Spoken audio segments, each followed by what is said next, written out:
Kami, hindi nyo na maintindihan. Ako nga, hindi nyo na maintindihan. Sila pa kaya yung... O diba? Buhay ng dalawang sinira ko. Para saan? Para sa akin. Para sirahin din ako. Ganon.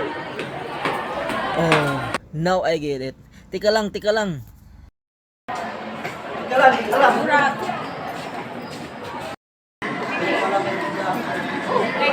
Mag-deliver. Yung babae. Yung may sakit. Diba? Oh, wow. Yung for what? Get married. You really, you mismo. For what? Ha? Kaya nakikita nila kung paano matigas yung puso mo. My God, galit. Ang tagal-tagal na. Matagal na yun, nandito pa rin. Was just one mistake. Isa lang. Lasing ako noon. Lintik na palusot yan. Kilasing ka, alam mo kung ano ginagawa mo. Kaya nga nagsusuri ako kagad sa'yo noon, di ba? Dalawa, tatlo, pareho lang yan. Sumausaw ka pa rin sa iba. Kasi kahit anong sabihin ko, I was wrong. Nagkamali ako.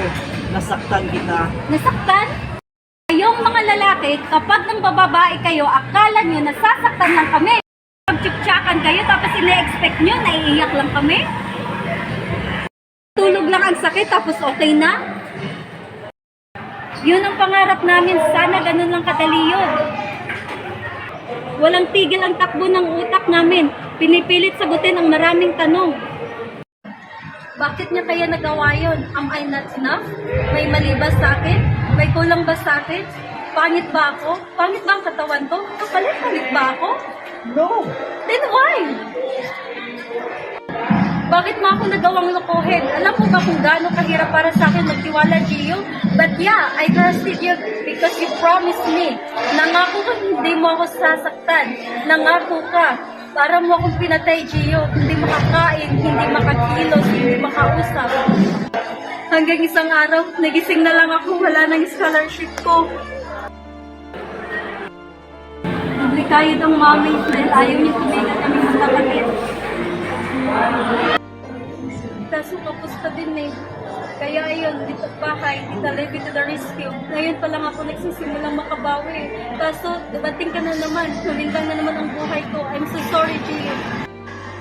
Gusto ko nang kalimutan ang lahat. Patawarin ka para mawala ang bigat dito. Sino ba naman ang ayaw magpatawa, di ba? Kaso hindi ko alam kung paano. Kasi kung nakikita kita, bumabalik ang lahat. Bababa ako para mawawasan man lang ang nararamdaman mo.